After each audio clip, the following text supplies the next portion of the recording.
नमस्कार दोस्तों, आप सभी का स्वागत है हमारे YouTube चैनल पर। तो दोस्तों आज हम बात करेंगे डीएलएड बीटीसी तृतीय सेमेस्टर। तो दोस्तों इस वीडियो में हम डिस्कस करने वाले हैं शैक्षिक मूल्यांकन क्रियात्मक शोध एवं नवाचार। तो दोस्तों ये हमारी वीडियो सीरीज की पार्ट नंबर 3 है। जी हाँ दोस्तों, पार्ट 1 में हमने बहुविकल्पीय क्वेश्चन को डिस्कस किया था। पार्ट 2 में दोस्तों आपके अति लघु त्रि प्रश्न थे और आज हम पार्ट 3 में लघु त्रि प्रश्नों को डिस्कस करने वाले हैं।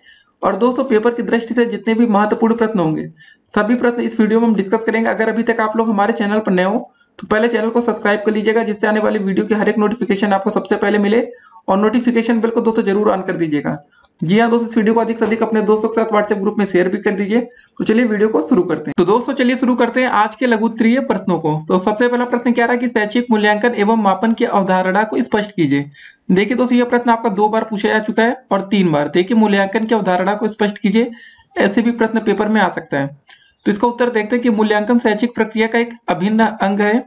मूल्यांकन न केवल शैक्षिक प्रक्रिया से जुड़ा है बल्कि जीवन के प्रत्येक पहलू से संबंधित है। जीवन के प्रत्येक क्षेत्र में किसी न किसी रूप में मूल्यांकन की अपेक्षा की जाती है। उदाहरण के लिए दोस्तों, एक डॉक्टर अपनी औषधि की प्रभावशीलता का मूल्यांकन रोगी के स्वास्थ्य में सुधार के आधार पर करता है। बाग का माली अपने पौधे का मूल्यांकन उसकी सुंदरता के आधार पर करता है। ठीक उसी प्रकार, ठीक है ना, एक शिक्षक अपने प्रभावी शिक्षण का मूल्यांकन विद्यार्थी में हुए अपेक्षित व्यवहार परिवर्तन के आधार पर करता है। इस दृष्टिकोण से मूल्यांकन शिक्षा के उद्देश्य पर आधारित है। इस प्रकार मूल्यांकन का आशय किसी वस्तु या व्यक्ति के मूल्य को आंकने की वह प्रक्रिया है जिसमें मापित मूल्य का अवलोकन कर उसकी योग्यता मतलब उपयोगिता या मूल्य का निर्धारण किया जाता है। अब दोस्तों अगला प्रश्न हमारा क्या रहा है कि शैक्षिक मापन का क्या अर्थ है, इसको देखते हैं। देखिए दोस्तों, ये वीडियो दोस्तों ऐसे काफी बड़ी हो जाएगी, आपके लघु उत्तरीय के ढेर सारे क्वेश्चंस हैं, तो हम आपको शॉर्ट में बताएंगे। और देखिए कुछ इंपॉर्टेंट टिप्स भी इस वीडियो के दौरान हम देंगे, तो इस वीडियो को आप अंत तक जरूर देखिएगा। तो शैक्षिक मापन का अर्थ हम देखेंगे। पहले, मापन क्रिया में विभिन्न पक्षों के संबंध में साक्ष्यों का संकलन किया जाता है। मापन किसी वस्तु या उपलब्धि का संख्यात्मक मान है। इसका प्रत्यक्ष संबंध परिणाम अथवा मात्रा से होता है। यह एक परिमाणीकरण की प्रक्रिया है। उदाहरण के लिए देखिए, अभिषेक का वजन 35 किलोग्राम है, नरेंद्र का बुद्धि लब्धि 140 है, आरती के गणित में 90 अंक है। दूसरे शब्दों में मापन में यह पता लगाया जा सकता है कि कोई वस्तु गुण या विशेषता में कितनी है, ठीक है ना। इस प्रकार मापन में अंक प्रदान किए जाते हैं तथा किसी गुण या विशेषता के प्रतीक निर्धारित किए जाते हैं जिससे परिणाम का सही ज्ञान हो सके। परीक्षक छात्रों की उत्तर पुस्तिकाओं की जांच करके अपना निर्णय अंकों के रूप में देते हैं। यहाँ पर परीक्षक द्वारा छात्रों को दिए गए अंक बालक की उपलब्धि का प्रतीक है। अतः मापन वह प्रक्रिया है जिसके द्वारा विभिन्न योग्यताओं तथा गुणों को परिणाम मतलब परिमाण के रूप में संबंध में बताया जाता है। परंतु इतना ही पर्याप्त नहीं रहता।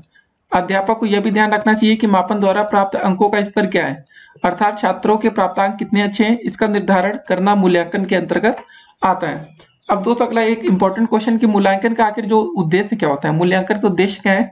सबसे पहले दोस्तों उद्देश्य में बात करेंगे। देखिए सिंपल सी बात है दोस्तों, ये सब क्वेश्चन आपके पेपर में सिर्फ 2 नंबर के पूछे आते हैं, तो आपको उतना ही लिखना चाहिए जिसमें आपको पूरे नंबर मिल जाए। तो देखते हैं, मापन एवं मूल्यांकन का अपने में न कोई उद्देश्य होता है न ही कार्य। जिस क्षेत्र में इनका प्रयोग जिन उद्देश्यों से किया जाता है उस क्षेत्र में इनके वही उद्देश्य होते हैं और इन उद्देश्यों की पूर्ति करना इनके कार्य होते हैं। शिक्षा के क्षेत्र में मापन एवं मूल्यांकन के उद्देश्य एवं कार्य भिन्न है, ठीक है, निम्न है। मतलब सबसे पहले दोस्तों चयन एवं वर्गीकरण में सहायता प्राप्त होती है। दूसरा दोस्तों आपका पूर्व कथन प्रेडिक्शन, ठीक है दोस्तों। तीसरा दोस्तों आपका तुलना होता है, कंपेरिजन होता है, ठीक है ना। तो क्रोनबेक के अनुसार देखते हैं, मनोवैज्ञानिक परीक्षण 2 या 2 से अधिक व्यक्तियों के व्यवहार की तुलना करके व्यवस्थित विधि है। चौथा दोस्तों परामर्श एवं निर्देशन, ठीक है, गाइडेंस एंड काउंसलिंग। उसके बाद दोस्तों आपका होता है अन्वेषण एवं शोध कार्य। देखिए अगर आप हेडिंग्स याद रखेंगे तो इसके बलबूते पेपर में डेफिनेटली आप अच्छा स्कोर कर सकते हैं। फिर अगला प्रश्न है कि मूल्यांकन के क्षेत्र में के मतलब क्षेत्र को आपको स्पष्ट करना है। तो देखिए RS वर्मा के अनुसार मूल्यांकन के क्षेत्र से हमारा तात्पर्य उन क्षेत्रों से है जिनमें व्यवहारगत परिवर्तन हो सकते हैं। दूसरे शब्दों में किसका मूल्यांकन किया जाए, प्रश्न का उत्तर ही मूल्यांकन क्षेत्र निर्धारित करना है। मूल्यांकन द्वारा हम व्यक्तित्व के विभिन्न आयामों का पता लगाते हैं। ये आयाम संवेगात्मक, सामाजिक, नैतिक, शारीरिक तथा बौद्धिक क्षेत्रों से संबंधित हो सकते हैं। अब बात करेंगे रेमर्स तथा गेज के अनुसार मूल्यांकन की प्रक्रिया की व्यापकता छात्र के समस्त व्यक्तित्व पर अपने प्रसार का उल्लेख करती है, न कि केवल उसकी बौद्धिक उपलब्धि पर। अब दोस्तों बात करेंगे, देखिए मूल्यांकन के क्षेत्र के अंतर्गत छात्र के व्यक्तित्व के निम्नलिखित अंग हैं। सबसे पहले दोस्तों ज्ञान हो गया, अब इसके अंदर कुछ ना कुछ लिख सकते हैं। कुशलता है दोस्तों, स्किल्स बोलते हैं जिसको रुचि है आपका, इंटरेस्ट हो गया, बोध या अवबोध, ठीक है दोस्तों, कंप्रेंशन हो गया। पांचवा योग्यता एबिलिटीज हो गया। छठा सूचना इंफॉर्मेशन हो गया। सातवां दोस्तों आपका प्रवृत्तियां या अभिवृत्तियां तथा मूल्य हो गया, ठीक है ना। फिर आठवां दोस्तों आपका बुद्धि आता है, इंटेलिजेंस होता है। नौवां दोस्तों आपका शारीरिक स्वास्थ्य, फिजिकल हेल्थ, ठीक है। और 10वां दोस्तों छात्रों की त्रुटियां क्या है। अगर आपको देखिए फिर से हम बताएंगे, अगर आपको सिर्फ हेडिंग से आते तो इसके अंतर्गत आप थोड़ा बहुत भी लिख के आएंगे तो पेपर में आपको पूरे अंक दिए जाएंगे। अगला प्रश्न बनता है कि मापन एवं मूल्यांकन के महत्व पर एवं उपयोगिता पर आपको प्रकाश डालना है। तो देखें, चलिए इसके देखते हैं इसके महत्व और उपयोगिता क्या क्या है। पहला दोस्तों, मापन एवं मूल्यांकन शैक्षिक प्रक्रिया में अत्यंत उपयोगी एवं महत्वपूर्ण है, क्योंकि इससे शिक्षणोपरांत अधिक गमकर्ता मतलब छात्र की उपलब्धि की जानकारी प्राप्त होती है। इसके द्वारा छात्र के विभिन्न विषयों की कमजोरी मालूम हो जाती है। इस कमजोरी को दूर करने के लिए शिक्षक उपचारात्मक शिक्षण, ठीक है ना, रेमिडियल टीचिंग की व्यवस्था करता है। तीसरा दोस्तों देखिए, मापन एवं मूल्यांकन द्वारा शिक्षक अपनी शिक्षण विधियों तथा शिक्षण योजना की उपयोगिता की जानकारी प्राप्त कर लेता है। शिक्षण विधियों का मूल्यांकन करने के उपरांत शिक्षक आवश्यकता अनुसार उससे वांछित परिवर्तन या परिमार्जन कर लेता है। फिर अगला है दोस्तों कि बालक को स्वयं अपनी कमजोरी या सीखने से संबंधित कठिनाइयों एवं दुर्बलताओं की जानकारी मूल्यांकन के उपकरणों द्वारा ज्ञात हो जाती है। वह तदनुरूप अपने में वांछित सुधार लाने का प्रयास करता है। तो दोस्तों ऐसे कुछ पॉइंट्स आप पेपर में बना के लिखेंगे मापन एवं मूल्यांकन के लिए, तो डेफिनेटली आपको पूरे नंबर दिए जाएंगे। अब दोस्तों देखते हैं आज का अगला प्रश्न कि शैक्षिक मापन के स्तर आपको बताना है। तो देखते हैं दोस्तों इसके स्तर कौन कौन से हैं। देखिए, कोई भी मापन कितना शुद्ध है यह उसके स्तर से पता चलता है। मुख्य रूप से मापन के 4 स्तर होते हैं। पहला दोस्तों शाब्दिक, ठीक है ना, शाब्दिक अथवा नामित स्तर, ठीक है ना। दूसरा दोस्तों आपका आता है क्रमित। तो पहले शाब्दिक में देखते हैं, गिलफोर्ड के अनुसार नामित स्केल का मापन से हम मात्र कक्षा या समूह की संख्या का प्रयोग करते हैं। क्रमित स्तर में देखिए, मापन की नामित या शाब्दिक मापनी की अपेक्षा क्रमिक अपनी मतलब मापनी अधिक परिशुद्ध मापनी है। इस मापनी में घटनाओं, वस्तुओं या विशेषताओं को किसी गुण या समानता के आधार पर बढ़ते हुए क्रम या घटते हुए में क्रम में व्यवस्थित करके उन्हें श्रेणी प्रदान करते हैं। इस मापनी को क्रम निर्धारण मापनी भी कहते हैं। अगला दोस्तों आता है आपका अंतराल स्तर। इस मापनी को क्रमिक मापनी की अपेक्षा अधिक शुद्ध, विकसित तथा विस्तृत सूचनाएं प्रदान करने वाली मापनी माना जाता है, क्योंकि यह मापनी विभिन्न इकाइयों के मध्य अंतर को स्पष्ट करती है। उदाहरण के लिए देखिए, फ़ारेनहाइट तथा सेंटीग्रेड थर्मामीटर इस मापनी के उपयुक्त तथा प्रचलित उदाहरण है। थर्मामीटर में तापक्रम 98 डिग्री से लेकर 108 डिग्री तक अंकित होता है तथा जितना अंतर 99 डिग्री से 100 डिग्री के मध्य रहता है उतना ही अंतर 107 से लेकर 108 के मध्य भी रहता है। इस स्तर से मापन के गुण की मात्रा को इस प्रकार से व्यक्त किया जाता है कि किन्हीं दो लगातार बिंदुओं में अंतर समान होता है। बुद्धि, रुचि, अभिवृत्ति, अभिक्षमता, सृजनात्मक आदि को इसी स्तर पर मापा जाता है। इसके परिणाम मुंह का विश्लेषण, मध्यमान, ठीक है दोस्तों, मानक विचलन, टी टेस्ट तथा विचलन आदि सांख्यिकीय विधियों की सहायता से ज्ञात किया जा सकता है। अब दोस्तों आता है आपका अगला अनुपात स्तर या रेशियो स्केल। उपरोक्त तीनों में यह मापन का सर्वोच्च स्तर है। इसमें तीनों स्तर की विशेषताएं विद्यमान है। वास्तविक शून्य, एब्सोल्यूट जीरो का होना इसकी सबसे बड़ी विशेषता है। इसके द्वारा मापन अत्यधिक यथार्थ तथा ठीक यथार्थ होता है। मापन की यह वस्तुनिष्ठ, विश्वसनीय तथा वैज्ञानिक मापनी है। ठीक है ना दोस्तों, इतना आप समझ जाइए। अब देखते हैं आज का अगला प्रश्न कि अब मूल्यांकन का क्या अर्थ होता है। देखिए, मूल्यांकन से देखिए कितने क्वेश्चन बन सकते हैं। सबको आपको समझना है कि पेपर में अगर कैसा भी प्रश्न है तो आप उसको अच्छे से लिख सके। तो मूल्यांकन का शाब्दिक अर्थ है मूल्य का अंकन। हम जानते हैं कि मापन द्वारा केवल किसी वस्तु, प्राणी अथवा क्रिया की किसी विशेषता को मानक शब्दों, चिन्हों अथवा इकाइयों, अंकों में प्रकट किया जाता है। मूल्यांकन में मापन के इन परिणाम की व्याख्या की जाती है और यह व्याख्या कुछ सामाजिक, सांस्कृतिक अथवा वैज्ञानिक मानदंडों के आधार पर की जाती है और इस व्याख्या के द्वारा वस्तु, प्राणी अथवा क्रिया की यथा विशेषता की सापेक्षिक स्थिति स्पष्ट हो जाती है। ठीक है ना। तो मूल्यांकन दोस्तों आप इसको खाली अर्थ आपको पता होना चाहिए कि मूल्य का अंकन। बाद में दोस्तों आप इसको चाहे जितना अच्छे से बनाकर लिख सकते हैं। उसके बाद आज का अगला प्रश्न देखते हैं कि शैक्षिक उद्देश्य से अधिगम, अनुभव एवं व्यवहार परिवर्तन से क्या तात्पर्य है, इसको देखते हैं। ठीक है ना। सबसे पहले दोस्तों हमारा आता है शिक्षण उद्देश्य, एजुकेशनल ऑब्जेक्टिव्स। बालक एवं समाज के हितों को देखते हुए हम शिक्षा के द्वारा बालक के व्यवहार में जिन परिवर्तनों को करना चाहते हैं वे शिक्षण उद्देश्य कहलाते हैं। इन्हीं को केंद्र मानकर संपूर्ण शिक्षण प्रक्रिया संभावित होती है। अब आता अधिगम अनुभव, लर्निंग एक्सपीरियंस। इन शिक्षण उद्देश्यों के अनुकूल शिक्षण मतलब शिक्षक विद्यालय में ऐसा वातावरण प्रस्तुत करता है जो बालक के सीखने के अनुभव उत्पन्न करने में सहायक होता है। ये अनुभव बालक के ज्ञानात्मक, भावात्मक तथा क्रियात्मक पक्ष से संबंधित होते हैं। अब दोस्तों अगला आता है आपका व्यवहार परिवर्तन, ठीक है ना। व्यवहार परिवर्तन शिक्षण उद्देश्यों की प्राप्ति का संकेत देते हैं। व्यवहार परिवर्तन के द्वारा शिक्षण उद्देश्यों की प्राप्ति के संबंध में पता चलता है। अगला क्वेश्चन है प्रशासनिक क्षेत्र में मूल्यांकन की क्या आवश्यकता है, उसको देखते हैं। तो दोस्तों चलिए इसमें देख लेते हैं इसकी क्या क्या आवश्यकता है। तो सबसे पहले दोस्तों शैक्षिक स्तर की जांच करना, ठीक है ना। देखिए उपलब्धि या संप्राप्ति परीक्षाओं द्वारा किसी छात्र के शैक्षिक स्तर की जांच की जाती है। कक्षा 10 के गणित के उपलब्धि परीक्षण द्वारा यह ज्ञात किया जाता है कि छात्र को कक्षा 10 स्तर की गणित का कितना ज्ञान है, ठीक। उसके बाद दोस्तों दूसरा आता है विभिन्न कक्षाओं में प्रवेश। तीसरा दोस्तों आता है आपका औद्योगिक प्रतिष्ठानों तथा सरकारी सेवाओं में कर्मचारी का चयन, ठीक है। चौथा दोस्तों आपका शिक्षण में सुविधा होती है। पांचवा छात्रों को अभिप्रेरणा, ठीक है ना। बस आपको अगर हेडिंग से आते तो आप इसको बहुत ही अच्छे से लिख सकते हैं कि प्रशासनिक जो क्षेत्र में मूल्यांकन की क्या आवश्यकता है। तो आपने दोस्तों खाली हेडिंग याद कर ली, उसके बाद आप पेपर में अच्छे से लिख सकते हैं। अब आज का अगला प्रश्न देखते हैं हम लोग कि सामाजिक दृष्टिकोण से मूल्यांकन की आवश्यकता को स्पष्ट करना है। तो सबसे पहले दोस्तों देखते हैं, सबसे पहले आवश्यकता है समाज को प्रचलित शिक्षा के स्तर का ज्ञान होता है। समाज शिक्षा के स्तर को उठाने का प्रयास कर सकता है। मूल्यांकन से किसी देश या समाज की प्रगति का ज्ञान होता है, क्योंकि प्रगति साहित्यिक, वैज्ञानिक एवं प्रौद्योगिकी क्षेत्र से ज्ञात होता है तथा सबका आधार शिक्षा व्यवस्था ही होता है। अब देखिए मूल्यांकन द्वारा यह ज्ञात होता है कि शिक्षा के स्वरूप, उद्देश्य एवं पाठ्यक्रम में समाज का कितना प्रभाव है।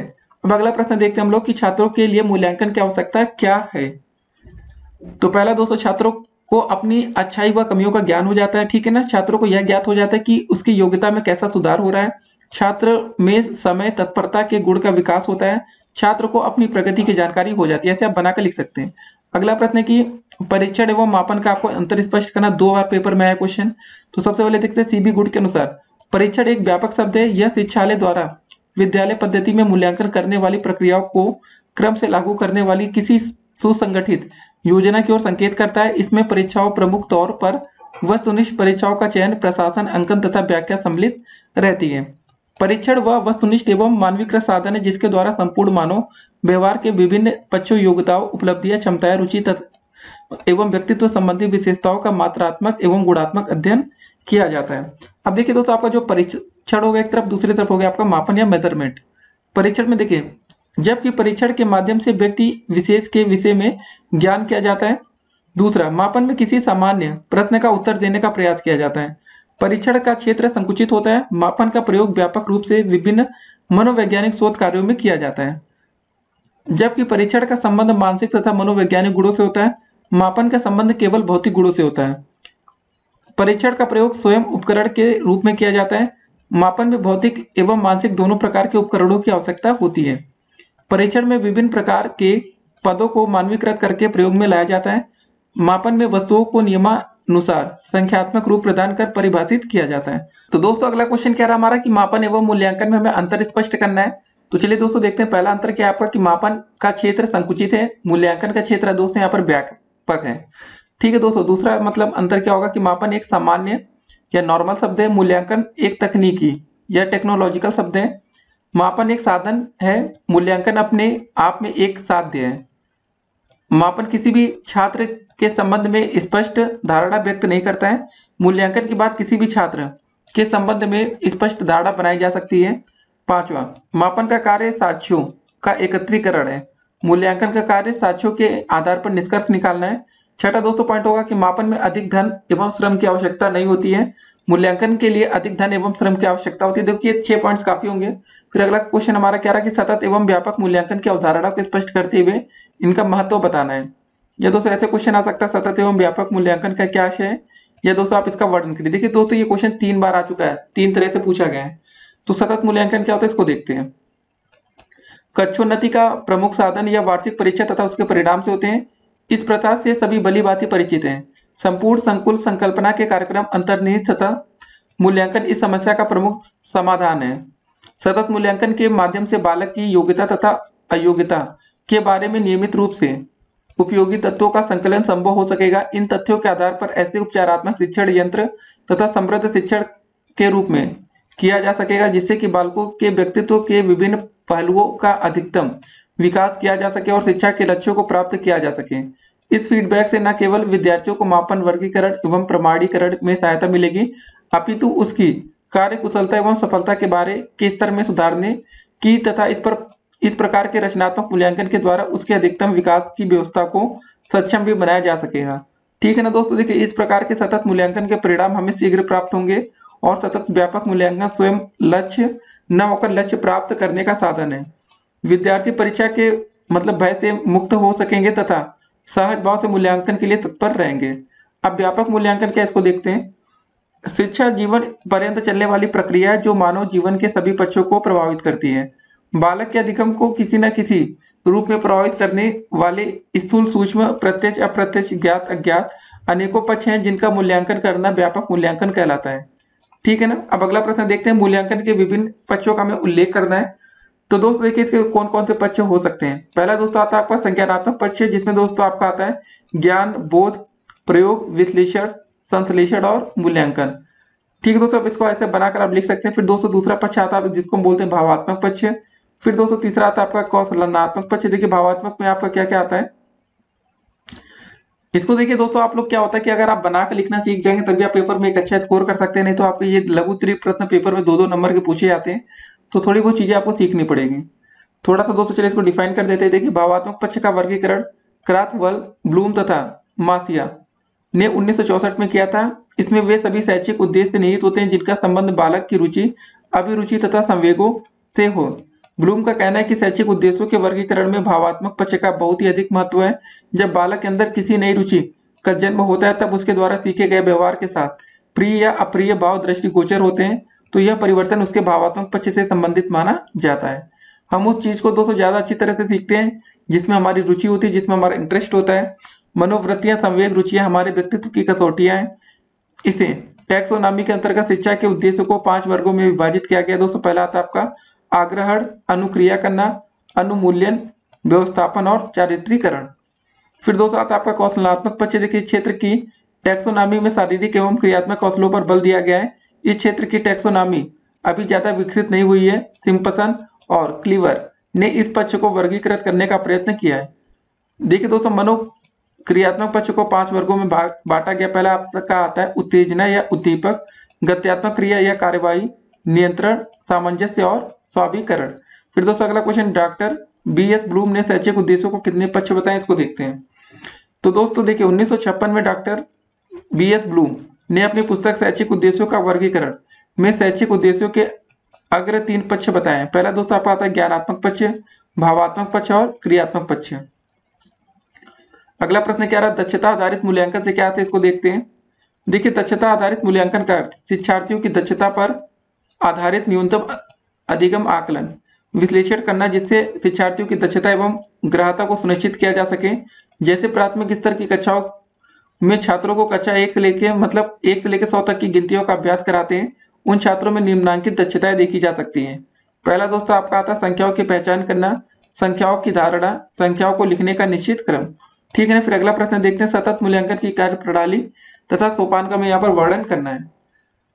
तो मूल्यांकन की प्रक्रिया पूर्ण रूप से मनोवैज्ञानिक है। सतत मूल्यांकन के द्वारा विद्यार्थियों को अपने साफल्य में सहायता मिलती है, वह अध्ययन करने को तैयार रहता है। मूल्यांकन की प्रविधियों को इसलिए उद्देश्यपूर्ण एवं विश्वसनीय होना आवश्यक है।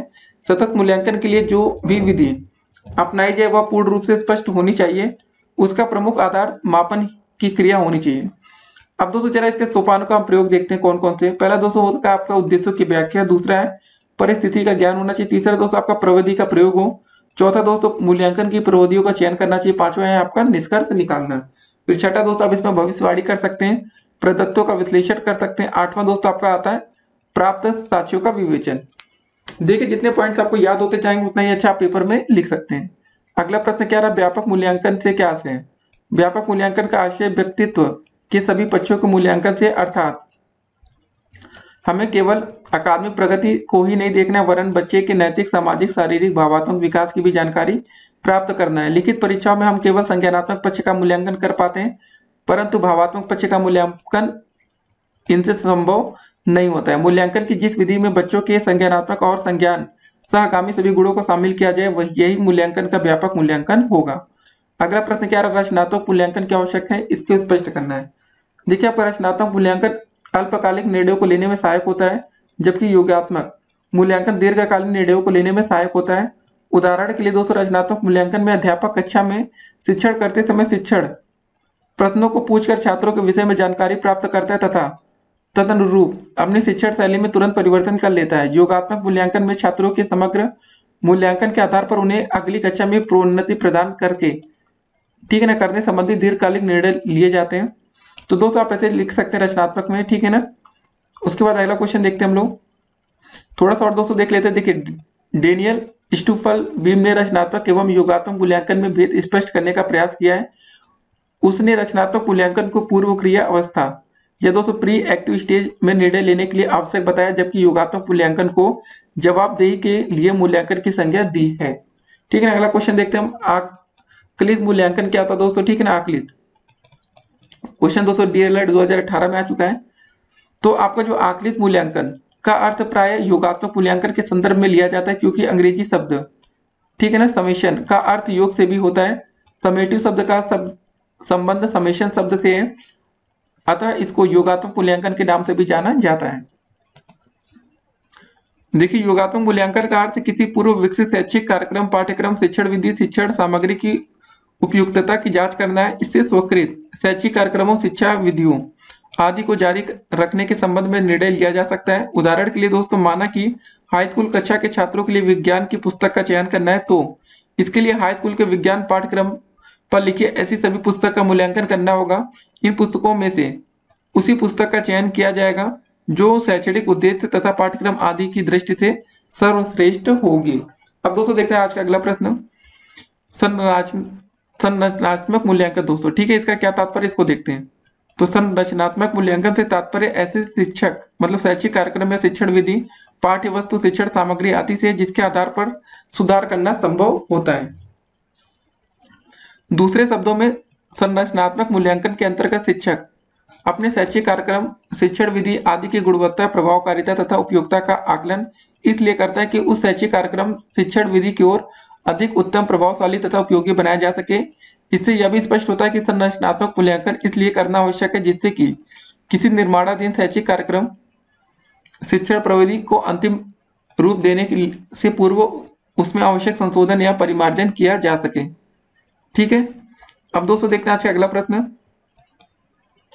योगात्मक मूल्यांकन को आपको समझाना है। देखिए, योगात्मक मूल्यांकन का अर्थ किसी पूर्व विकसित शैक्षिक कार्यक्रम, पाठ्यक्रम, शिक्षण विधि या शिक्षण सामग्री की उपयुक्तता की जांच करना है। इससे स्वीकृत शैक्षिक कार्यक्रमों, शिक्षा विधियों आदि को जारी रखने के संबंध में निर्णय लिया जा सकता है। अगला क्वेश्चन क्या है, सतत मूल्यांकन की विधियों के हमें नाम लिखने हैं। ठीक है ना। तो दोस्तों देखिए, सतत मूल्यांकन करने हेतु निम्नलिखित प्रविधियों को अपनाया जाने लगा। जैसे दोस्तों आपका पहला आता सत्र परीक्षा, इकाई परीक्षण, मासिक परीक्षाएं और सेमेस्टर परीक्षाएं। अगला प्रश्न क्या रहा आपका, सतत एवं व्यापक मूल्यांकन में आपको अंतर स्पष्ट करना है। सतत मूल्यांकन वह मूल्यांकन है जो अध्ययन अध्यापन के साथ साथ चलता रहता है। इससे यह जानने में सुविधा होती है कि विद्यार्थी के व्यवहार एवं अनुभव में क्या परिवर्तन हुआ और यह वांछित उद्देश्यों के अनुरूप है। व्यापक मूल्यांकन में विद्यार्थी के व्यक्तित्व के सभी पक्षों, संज्ञानात्मक, भावात्मक, कौशलात्मक एवं व्यवहारात्मक को शामिल किया जाता है। उपयुक्त से स्पष्ट है कि सतत मूल्यांकन अध्ययन अध्यापन के साथ निरंतर चलने वाली प्रक्रिया है, जबकि व्यापक मूल्यांकन विद्यार्थी के विकास के सभी पक्षों के या समग्र मूल्यांकन की प्रक्रिया है। अगला क्वेश्चन क्या रहा, सतत मूल्यांकन में परियोजना या प्रोजेक्ट कार्य को हमें स्पष्ट करना है। यह किसी उद्देश्य पूर्ण कार्य को निर्धारित समय सीमा के अंतर्गत संपादित किए जाने वाली गतिविधि क्रियाकलाप है। इन परियोजना से श्रम करने, संग्रह करने, आंकड़ों का विश्लेषण करने, संख्या करने जैसी शक्तियों को उभारा और मापा जा सकता है।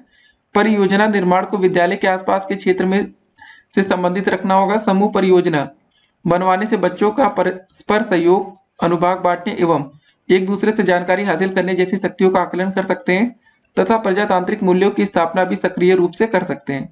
अगला प्रश्न क्या रहा, प्रश्न निर्माण की प्रक्रिया को हमें समझाना है। ठीक है, इसकी प्रक्रिया को देखते हैं। पहला दोस्तों पॉइंट क्या रहा, प्रश्नों की आपकी जो शब्दावली निश्चित होनी चाहिए तथा प्रश्नों में अनावश्यक शब्द नहीं जोड़ने चाहिए। दूसरा पॉइंट, प्रश्नों का एक निश्चित क्रम होना चाहिए तथा क्रम आपस में संबंध होना चाहिए। तीसरा बिंदु, ऐसे प्रश्न नहीं होने चाहिए जो छात्रों की योग्यता की जांच न कर सके। अच्छे प्रश्न वही कहे जाएंगे जो बालक की योग्यता की जांच कर सकें। चौथा पॉइंट, प्रत्येक प्रश्न पूछने का एक निश्चित तरीका होना चाहिए। ऐसा कोई प्रश्न नहीं पूछना चाहिए जिसका कोई उद्देश्य न हो। पांचवा बिंदु, प्रश्न संक्षिप्त तथा सीधा होना चाहिए। लंबे तथा कठिन प्रश्न छात्रों को नहीं पूछना चाहिए। छठा पॉइंट दोस्तों क्या, उद्देश्य प्राप्त करने के लिए प्रश्नों में केवल एक ही विचार होना चाहिए। दोस्तों आप ऐसे बनाकर लिख सकते हैं। तो एक और दोस्तों अंतिम प्रश्न देखते हैं पॉइंट इसका, प्रश्न पत्र का प्रारूप 4 प्रकार का होना चाहिए। दीर्घ उत्तरीय प्रश्न होना चाहिए, लघु उत्तरीय प्रश्न, अति लघु उत्तरीय होना चाहिए और वस्तुनिष्ठ प्रश्न होना चाहिए। देखिए दोस्तों आपको जो डीएलएड में प्रश्न आते हैं, पहले एक तो वस्तुनिष्ठ आता है आपको पता है, फिर अति लघु उत्तरीय आता है, फिर लघु उत्तरीय आता है, लेकिन दीर्घ उत्तरीय यहाँ पर प्रश्न नहीं आते। अगला प्रश्न क्या रहा कि परीक्षणों की रचना में कौन कौन से 5 सरल प्रयोग होते हैं उसको देखते हैं। ठीक है ना। पहला दोस्तों आता है परीक्षण योजना बनाना या प्लानिंग द टेस्ट। दूसरा दोस्तों परीक्षण के प्रारंभिक रूप की तैयारी करना। तीसरा आपका है कि परीक्षण के प्रारंभिक रूप की जांच करना। चौथा है कि परीक्षण का मूल्यांकन करना। पांचवा बिंदु है परीक्षण के अंतिम रूप की रचना। अगला क्वेश्चन कह रहा है वस्तुनिष्ठ परीक्षणों की क्या विशेषताएं, इसको लिखनी है। तो पहला पॉइंट देखते हैं, इन परीक्षणों में ऐसे प्रश्न होते हैं जिनके उत्तर निश्चित एवं संक्षिप्त होते हैं। दूसरा बिंदु, वस्तुनिष्ठ प्रश्नों का निर्माण एक कुशल निर्माण परीक्षण निर्माता ही कर सकता है। इसके निर्माण में विशिष्ट कौशल की आवश्यकता होती है। तीसरा पॉइंट है, इसमें छात्रों को अपने भावों को व्यक्त करने का अवसर नहीं मिल पाता है। चौथा, इन प्रश्नों को पढ़ने एवं उनको समझने में परीक्षार्थियों को अधिक समय देना पड़ता है। उत्तर लिखने या चुनने में बहुत कम समय लगता है। पांचवा बिंदु, इनका अंकन आसान होता है। अगला प्रश्न क्या रहा हमारा, विश्वसनीयता वस्तुनिष्ठ का प्रमुख गुण है। यदि एक से अधिक परीक्षक एक ही उत्तर पुस्तिका का मूल्यांकन करे तो प्राप्तांक में स्थिरता होगी। क्या यह कथन सत्य है? देखिए विश्वसनीयता, वस्तुनिष्ठ परीक्षण में विश्वसनीयता पाई जाती है, परीक्षार्थी के प्राप्तांक में स्थिरता पाई जाती है। इसका अर्थ यह है कि यदि एक से अधिक परीक्षक एक ही उत्तर पुस्तिका का मूल्यांकन करे तो प्राप्तांक में स्थिरता रहेगी। इसके अतिरिक्त यदि एक ही परीक्षक किसी उत्तर पुस्तिका का कई अवसरों पर मूल्यांकन करे तो प्राप्तांक स्थिर रहेगा। जी हाँ दोस्तों, आपको पता है जैसे आपके बहुविकल्पी क्वेश्चन अगर आपके 5 नंबर आ रहे हैं, दूसरा टीचर भी चेक करेगा तो दोस्तों 5 ही आएंगे। आपको पता है जो विकल्प आप टिक करेंगे उसी का आधार पर आपको नंबर मिलता है। फिर अगला प्रश्न क्या रहा हमारा कि मूल्यांकन प्रक्रिया में अभिलेखीकरण का महत्व आपको बताना। ये क्वेश्चन आ चुका है पेपर में। तो चलिए दोस्तों सीधे महत्व को देखते हैं। पहला पॉइंट रहा अभिलेखीकरण के द्वारा अन्य क्षेत्रों के लिए भावी मूल्यांकन योजना स्वरूप निश्चित किया जाता है। दूसरा पॉइंट, अभिलेखीकरण छात्रों के विकास के लिए अत्यधिक आवश्यक है क्योंकि उसमें छात्रों के प्रत्येक पक्ष से संबंधित सूचनाओं का अभिलेख तैयार किया जाता है। तीसरा बिंदु दोस्तों हमारा रहा कि अभिलेखीकरण से मूल्यांकन प्रक्रिया तथा उसकी कार्य योजना का क्रमबद्ध तथा सुसंगठित चित्र तैयार किया जाता है। चौथा बिंदु दोस्तों अभिलेखीकरण के द्वारा प्रत्येक छात्र को प्रत्येक की स्थिति का ज्ञान कराया जाता है। पांचवा बिंदु दोस्तों अभिलेखीकरण में छात्र से संबंधित पूर्व सूचनाएं प्राप्त होती हैं जिससे उसकी वर्तमान की योजना निश्चित होती है। अब दोस्तों देखते हैं आज का अगला प्रश्न। तो दोस्तों अगला क्वेश्चन क्या रहा हमारा कि अभिलेखीकरण का संज्ञानात्मक पक्ष क्या है, इसको देखते हैं। देखिए आपका संज्ञानात्मक पक्ष से आज से उन क्रियाओं तथा दक्षताओं का मूल्यांकन करते हुए अभिलेख तैयार करना है जो संज्ञानात्मक पक्ष से संबंधित है। जैसे कि दोस्तों आपका एक छात्र शब्दों के संदर्भ में कितना ज्ञान रखता है वह मूल्यांकन के पश्चात ज्ञात किया जा सकता है। हिंदी विषय के 50 शब्द उसको लिखने के लिए दिए, इसके पश्चात जितने शब्दों को उसने मतलब सही व्याख्या की, ठीक है ना, उतने अंक मानकर उसको मूल्यांकन संबंधी अभिलेख में लिख दिया जाता है। अगला क्वेश्चन क्या रहा, संज्ञान सहगामी पक्ष का मूल्यांकन करने के लिए क्या आवश्यक है, इसको देखते हैं। देखिए संज्ञान सहगामी पक्ष का मूल्यांकन करने के लिए छात्रों की मुख्य रुचियों, मान्यताओं, अवमूल्यन, व्यवस्थापन एवं चरित्रीकरण से संबंधित प्रश्न पूछे जाने चाहिए जिससे कि वह उसके बारे में मूल्यांकन हो सके। जैसे दोस्तों रुचि जानने के लिए, आपका इंटरेस्ट जानने के लिए छात्रों में यह प्रश्न किया जा सकता है कि आप अवकाश के समय में क्या क्या कार्य करना पसंद करते हैं। इसके उत्तर में छात्रों द्वारा प्राप्त उत्तर उनकी प्रमुख रुचियों के बारे में बताते हैं। इन रुचियों को अभिलेख में लिख लिया जाता है। इसी प्रकार कौशलात्मक पक्ष का भी दोस्तों मूल्यांकन किया जाना चाहिए। ठीक है, फिर अगला क्वेश्चन देखते हैं, मूल्यांकन में पुनर्बलन से क्या तात्पर्य है। देखिए मूल्यांकन की प्रक्रिया में पुनर्बलन का अत्यंत महत्वपूर्ण स्थान है। मूल्यांकन से छात्र की वास्तविक स्थिति प्रदर्शित होती है। छात्र को अपनी वह विषयवार स्थिति ज्ञात होने पर स्वतः ही प्रेरणा प्राप्त होती है कि जिस विषय में वह कमजोर है उस विषय में वह पुनः प्रयास करे जिससे कि अच्छे अंक प्राप्त कर सके। अगला क्वेश्चन क्या है कि निदानात्मक परीक्षण पर आपको टिप्पणी लिखनी है। देखिए निदानात्मक परीक्षण एक ऐसा शैक्षिक उपादान है जिसके आधार पर पठित विषय वस्तु की सूक्ष्म इकाई में बालक की विशिष्टता एवं कमियां परिलक्षित होती हैं। नैदानिक शिक्षण द्वारा यह पता लगाने का प्रयत्न किया जाता है कि पाठ्य वस्तु का कौन सा भाग किस मात्रा में लिखा या सीखा गया है, ठीक ना, तथा कितना भाग छात्र सीखने में असमर्थ रहा है और क्यों छात्र की विषयगत इन्हीं कमजोरियों का पता नैदानिक परीक्षण द्वारा लगाया जाता है। ठीक है ना। निदान परीक्षण व्यक्ति की जांच करने के पश्चात किसी एक या एक से अधिक क्षेत्रों में छात्र की विशेषताओं एवं कमियों को व्यक्त करता है। निदानात्मक परीक्षण को विश्लेषणात्मक परीक्षण के नाम से भी जाना जाता है, क्योंकि इनके द्वारा यह जानने का प्रयत्न किया जाता है कि छात्र प्रश्नों का उत्तर देने में असफल रहा तो क्या कारण है। निदानात्मक परीक्षण परिणात्मक न होकर गुणात्मक दोस्तों होते हैं, क्योंकि निदानात्मक परीक्षण का उद्देश्य यह नहीं है कि किसी छात्र के विशेष में कितने अंक प्राप्त किए, वरन इस परीक्षणों द्वारा यह जानने का प्रयास किया जाता है कि छात्र किसी विषय विशेष में क्यों असफल रहा, अतः छात्र क्यों नहीं जानता, why the child does not know, ठीक ना, डजंट नो का उत्तर नैदानिक परीक्षण द्वारा प्राप्त करते हैं। अब दोस्तों अगला क्वेश्चन देखते हैं कि निदानात्मक परीक्षण की दोस्तों विशेषताएं क्या क्या होती हैं, इसको देखते हैं। देखिए आपको यह परीक्षण पाठ्यक्रम का एक अभिन्न अंग है। यह परीक्षण विशिष्ट उद्देश्यों के अनुरूप होते हैं। यह परीक्षण मानकीकृत एवं अमानकीकृत दोनों प्रकार के होते हैं। चौथा दोस्तों, ये परीक्षण बालक की योग्यता का मापन नहीं करते, बल्कि विषय संबंधी कमजोरी का निदान करके उसके उपचार की व्यवस्था करते हैं। पांचवा, इन परीक्षाओं के उपयोग के लिए कोई समय सीमा निर्धारित नहीं होती, ठीक है ना। 5 पॉइंट काफी हैं 2 नंबर के लिए। अगला क्वेश्चन क्या है, उपचारात्मक शिक्षण से क्या आशय है आपका। देखिए, उपचारात्मक शिक्षण शब्द नया हो सकता है, किंतु उसकी प्रक्रिया बहुत पहले से चल रही है, क्योंकि जीवन का कोई भी ऐसा क्षेत्र नहीं जहां कठिनाइयां ना आती हों। पुराने समय से ही अध्यापक छात्रों को सीखने संबंधी कठिनाइयां दूर करते आए हैं और उचित दिशा में उनका मार्गदर्शन करते आए हैं। आज उपचारात्मक शब्द चिकित्सा शास्त्र से लिया गया है।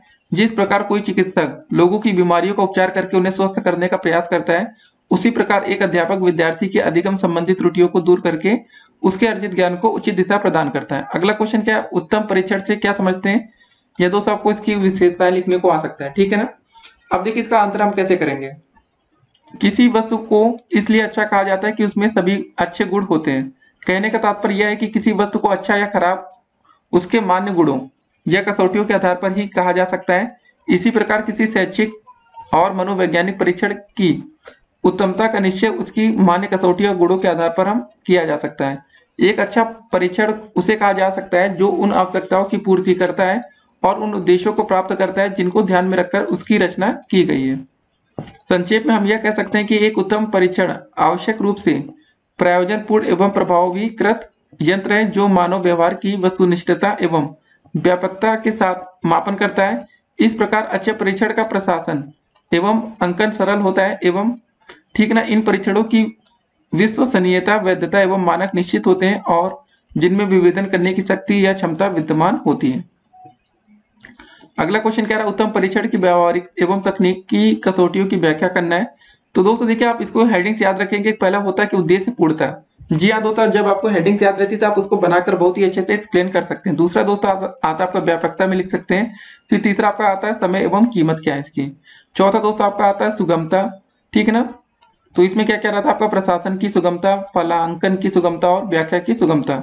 अब दोस्तों देखिए अच्छे परीक्षण की तकनीकी एवं कसौटियां क्या क्या हो सकती है। पहला वैधता या वैलिडिटी हो गया, विश्वसनीयता, ठीक है दोस्तों। तीसरा आता है आपका वस्तुनिष्ठता। चौथा आता है आपका मानक। जी हाँ दोस्तों, अगर आप हेडिंग्स याद रखेंगे तो आप इसको लिख सकते हैं। कम से कम अगर आपके पास हेडिंग्स ही नहीं है तो आप लिखेंगे क्या। फिर अगला प्रश्न हमारा क्या रहा, मौखिक परीक्षण का क्या उद्देश्य होता है आपको ये बताना है। चलिए इस उद्देश्य देखते हैं। बालक को इस योग्य बनाना कि उसने जो देखा हो, सुना हो, पढ़ा हो अथवा अनुभव किया हो उसका वर्णन शुद्ध भाषा में दूसरों के सामने कर सके। दूसरा पॉइंट कि बालकों को शुद्ध उच्चारण, उचित स्वर, उचित गति एवं उचित हाव भाव के साथ बोलना सिखाना। तीसरा पॉइंट है कि छात्रों को इस योग्य बनाना कि वे पूछे गए प्रश्नों का उत्तर स्पष्ट रूप से उचित ढंग से दे सकें। चौथा कि छात्रों को निसंकोच होकर अपने विचार व्यक्त करने के योग्य बनाना है। छात्रों में स्वाभाविक ढंग से वार्तालाप करने की क्षमता का विकसित करना। छात्रों को धारा प्रवाह एवं प्रभावशाली तरीके से बोलना सिखाना। अगला प्रश्न क्या रहा हमारा कि मौलिक अभिव्यक्ति के महत्व आवश्यकता पर हमें प्रकाश डालना है, ठीक ना। सीधे महत्व को हम देखते हैं।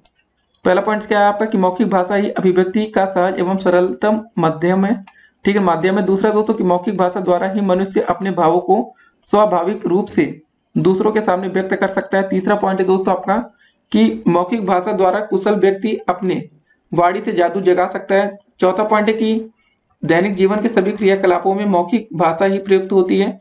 पांचवा है कि इसके द्वारा बालक की जिज्ञासा शांत होती है। अगला प्रश्न क्या रहा हमारा कि मौखिक अभिव्यक्ति के कौशल शिक्षण की प्रमुख विधियां कौन कौन सी है आपको ये बताना है। तो चलिए दोस्तों पहला देखते हैं चित्र वर्णन विधि है। दूसरा दोस्तों आता है आपका कहानी कथन विधि होता है। फिर तीसरा पॉइंट है दोस्तों आपका सस्वर वाचन है। चौथा आपका है कि कविता पाठ है, ठीक ना। पांचवा दोस्तों आता है आपका समवेत वाचन, ठीक है, फिर उसके बाद अगला प्रश्न हमारा क्या रहा है, लिखित परीक्षण के प्रमुख उद्देश्य क्या है। देखिए दोस्तों, हम इसको जो आपको हेडिंग्स बता रहे थे इसमें आप थोड़ा थोड़ा लिख दीजिएगा पेपर में, क्योंकि कोई बहुत कठिन चीजें नहीं, जैसे कहानी कथन में आप कुछ लिख सकते हैं, चित्र वर्णन में लिख सकते हैं। ठीक है, वैसे दोस्तों अगला क्वेश्चन क्या रहा, लिखित परीक्षण के उद्देश्य हम देखते हैं। पहला दोस्तों कि बच्चों के वर्डों को की मतलब ठीक ठीक बनावट लिखना सिखाना, सुंदर एवं सुडौल लेख का अभ्यास कराना, शुद्ध अक्षर विन्यास का ज्ञान होना चाहिए, वाक्य रचना के नियमों से परिचित कराना, विषयानुकूल भाषा शैली का प्रयोग करना सिखाना, अपने अनुभवों को लिखने की योग्यता विकसित करना, अपने विचारों को अनुच्छेदों में लिखकर व्यक्त करना, मौलिक रचना करने के योग्य बनाना और साहित्य के प्रति रुचि जागृत करना। फिर अगला क्वेश्चन क्या रहा हमारा कि सतत मूल्यांकन की प्रमुख विधियों का हमें विवरण देना है। तो दोस्तों इसमें सबसे पहले आता है आपका सत्र परीक्षा आती है, उसके बाद दोस्तों आपका आता है इकाई परीक्षण आता है। तो सत्र परीक्षा में दोस्तों जैसे विद्यालय में परंपरागत त्रैमासिक अर्धवार्षिक परीक्षाओं के अतिरिक्त सतत व्यापक मूल्यांकन को ध्यान में रखते हुए शिक्षा सत्र में सितंबर व फरवरी माह में 2 परीक्षाएं लेने का प्रावधान किया गया है। उसके बाद दोस्तों इकाई परीक्षण में सतत मूल्यांकन को विकसित एवं सुदृढ़ बनाने की दृष्टि से पाठ्य पुस्तक के पाठ या अध्याय के बाद इकाई परीक्षण योजना को लागू किया गया है। एक पाठ या अध्याय के शिक्षण के बाद उसका परीक्षण किया जाता है कि पढ़ाए गए पाठ का बालकों को बोध हो गया है अथवा नहीं। अगला दोस्तों आता है आपके मासिक परीक्षाएं, दोस्तों आपको पता जैसे होती है। फिर दोस्तों आपका सेमेस्टर पद्धति अपनाया जाता है। फिर अगला क्वेश्चन हमारा क्या रहा कि शिक्षा में मूल्यांकन शब्द परीक्षा तनाव और दुश्चिंता से जुड़ा है। पाठचर्या की परिभाषा और नवीनीकरण, ठीक है ना, मतलब नवीनीकरण के सभी प्रयास विफल हो जाते हैं अगर वे स्कूल शिक्षा प्रणाली में जड़े समय मूल्यांकन और परीक्षा तंत्र के अवरोध से नहीं जूझ सकते। तो मतलब यह परिभाषा किसकी, आपको दोस्तों ये इसको डिफाइन करना है। तो दोस्तों देखिए आपकी जो ये परिभाषा किसकी है आपको ये बताना है, तो सिंपल था इसका आंसर होगा यह परिभाषा राष्ट्रीय पाठ्यचर्या की रूपरेखा 2005 की है। अगला क्वेश्चन क्या रहा आपका, सतत और व्यापक मूल्यांकन का मुख्य उद्देश्य क्या है। देखिए विद्यार्थियों का बौद्धिक भावात्मक शारीरिक सांस्कृतिक और सामाजिक विकास सुनिश्चित करने पर होता है। क्या सतत और व्यापक मूल्यांकन बच्चों की उपलब्धि जानने का उपकरण है। देखिए आपका सतत और व्यापक मूल्यांकन बच्चों की उपलब्धि जानने का उपकरण नहीं है, बल्कि दोस्तों मुख्यतः यह सभी बच्चों के सीखने को सुनिश्चित करने का एक उपकरण है। अगला क्वेश्चन दोस्तों हमारा क्या रहा, सतत मूल्यांकन की अवधारणा का हमें अर्थ लिखना है। देखिए आपको सतत मूल्यांकन की ऐसी व्यवस्था है जो सीखने सिखाने के साथ साथ चलती है, जिसमें शिक्षार्थियों का अनुभव और व्यवहारों में होने वाले परिवर्तनों का लगातार मूल्यांकन होता रहता है। सतत मूल्यांकन लिखित मौखिक एवं अन्य क्रियाकलापों के माध्यम से संपन्न होता है। सतत मूल्यांकन में प्रत्येक इकाई पाठ या अध्याय से शिक्षण के उपरांत या शिक्षण के दौरान विभिन्न उपकरणों से छात्रों का मूल्यांकन किया जाता है। इससे यह पता लगाया जाता है कि अध्यापित विषय वस्तु को छात्र समझ रहा है अथवा नहीं। अगला क्वेश्चन क्या है आपका कि व्यापक मूल्यांकन के 3 पक्ष कौन कौन से। दोस्तों याद रखना आपको, पहला आता है आपका संज्ञानात्मक पक्ष आता है, दूसरा आता है आपका भावात्मक पक्ष और तीसरा आता है आपका कौशलात्मक पक्ष। फिर अगला क्वेश्चन क्या है हमारा, शिक्षा जगत में मूल्यांकन प्रक्रिया को नवीनतम रूप प्रदान करने का श्रेय किसको है। तो शिक्षा जगत में मूल्यांकन प्रक्रिया को दोस्तों नवीनतम रूप प्रदान करने का श्रेय आपका जाता है डॉक्टर, ठीक है ना, आपका BS ब्लूम को। इनकी शैक्षिक उद्देश्यों के वर्गीकरण की प्रक्रिया को त्रिध्रुवीय या ट्राइपोलर प्रक्रिया कहा जाता है, क्योंकि उन्होंने शैक्षिक उद्देश्यों का वर्गीकरण 3 पक्षों में किया है। अगला क्वेश्चन दोस्तों आता है आपका सेमेस्टर पद्धति का क्या अर्थ है। जी हाँ दोस्तों, आप लोग का भी सेमेस्टर होता है जैसे DLED में। तो देखिए सतत मूल्यांकन की अवधारणा को ध्यान में रखते हुए वर्तमान में उच्च शिक्षा व्यवसायिक शिक्षा एवं प्रशिक्षण आदि में 6 माह की सेमेस्टर परीक्षा मतलब पद्धति को लागू किया गया है। प्रत्येक सेमेस्टर पूरा करने के बाद परीक्षा आयोजित की जाती है। इस अवधि में सीमित पाठ्यक्रम होने के कारण छात्रों को अधिगम करने में आसानी रहती है और तथा 6 माह के बाद यह ज्ञात हो जाता है कि छात्रों में किस स्तर पर कमी है। इस पद्धति में सेमेस्टर का परीक्षा फल निकलने का इंतजार न करके तुरंत अगले सेमेस्टर की पढ़ाई प्रारंभ कर दी जाती है। अगला क्वेश्चन दोस्तों क्या हमारा कि बोध के 3 रूप कौन कौन से हैं। तो दोस्तों पहला आता है आपका अनुवाद या ट्रांसलेशन जिसको बोलते हैं, इसका अर्थ होता है संप्रेषण को अन्य भाषाओं में व्यक्त करना। दूसरा आता है व्याख्या या विवेचना, ठीक है, इसमें संप्रेषण को समग्र रूप में देखा जाता है तथा उसकी व्याख्या की जाती है। तीसरा दोस्तों आता है उल्लेख को दोस्तों मतलब क्या होता है कि इसमें परिणामों का उल्लेख किया जाता है। फिर हमारा अगला प्रश्न क्या रहा है कि मूल्यांकन प्रक्रिया कैसी हो स्पष्ट कीजिए। ठीक है, तो देखिए मूल्यांकन शिक्षा व्यवस्था एक आवश्यक अंग है। मूल्यांकन प्रक्रिया को मात्र बौद्धिक विकास तक सीमित न होना चाहिए, वरन इसमें विद्यार्थी के संज्ञानात्मक भावात्मक कौशलात्मक एवं व्यवहारिक पक्षों के विकास को सम्मिलित किया जाना चाहिए। मूल्यांकन प्रक्रिया को अध्ययन अध्यापन के साथ साथ चलते रहना चाहिए। जिससे विद्यार्थियों को व्यवहार एवं अनुभव में होने वाले परिवर्तनों का लगातार मूल्यांकन होता रहे। इसके आधार पर पृष्ठ पोषण संभव होगा। यह शिक्षक एवं विद्यार्थी दोनों के लिए उपयोगी होगा।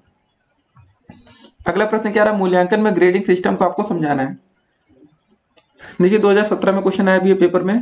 देखिए मूल्यांकन में ग्रेडिंग सिस्टम से आशय है अंकों के स्थान पर ग्रेड प्रदान करना। ग्रेड 200 अंक आपका 1, 2, 3 से 9 होते हैं और 200 अक्षर मतलब ABC या G आदि हो सकते हैं।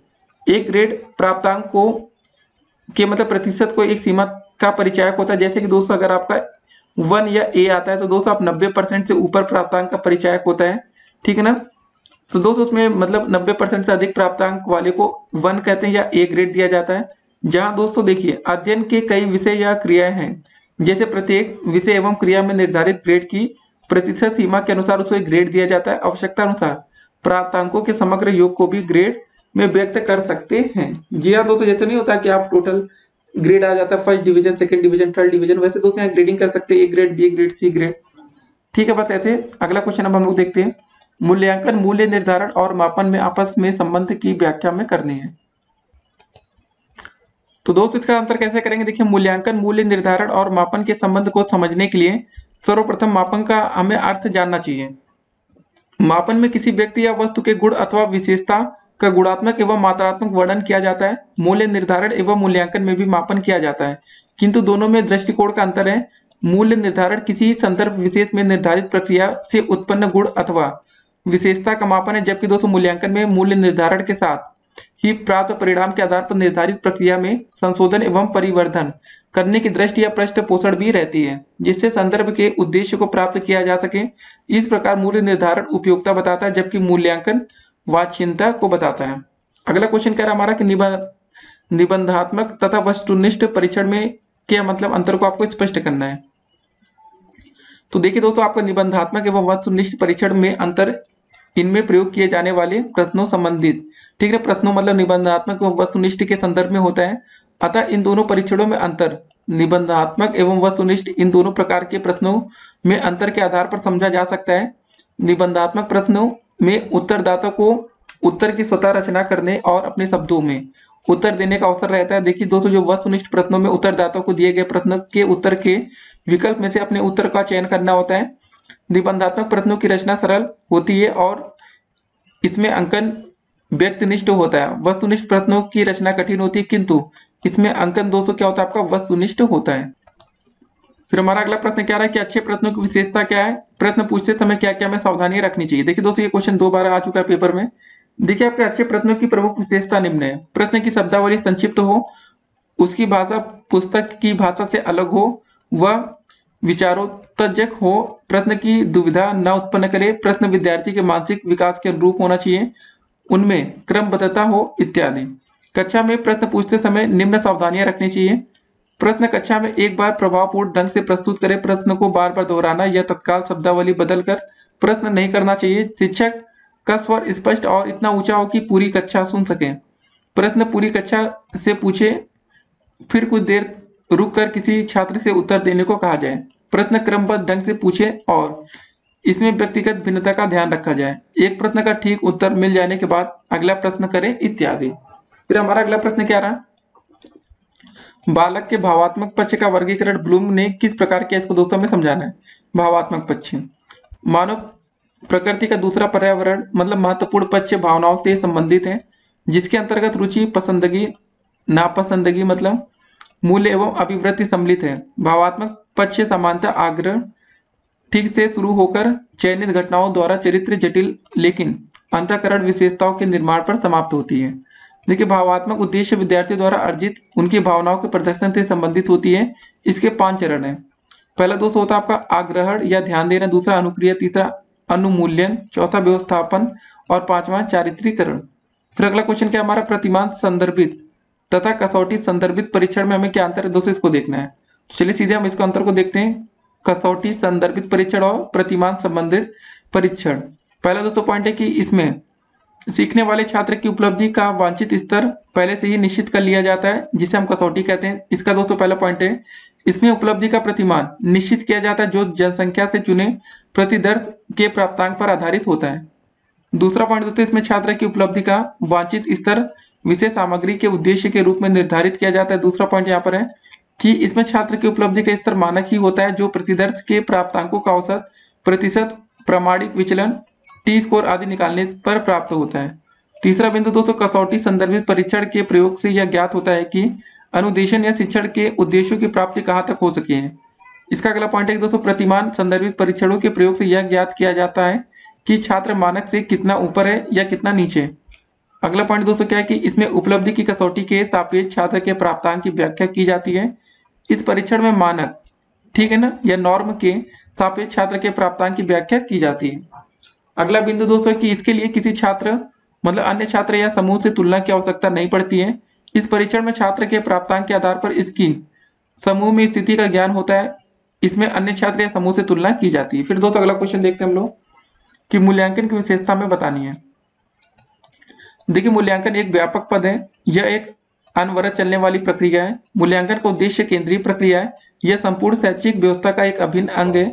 मूल्यांकन मापक है तथा शिक्षा के हर पद यह अवस्था पर एक नियंत्रक का कार्य करता है।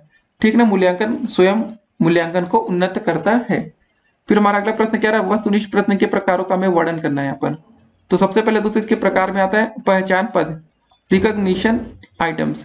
तो दोस्तों पहला आता है आपका एकांतर या विकल्प उत्तर, दूसरा बहुविकल्पीय पद, तीसरा मिलान पद और चौथा वर्गीकरण पद। फिर प्रत्यय स्मरण पद में दोस्तों आता है आपका सरल प्रत्याय स्मरण पद और दूसरा रिक्त स्थानों की पूर्ति।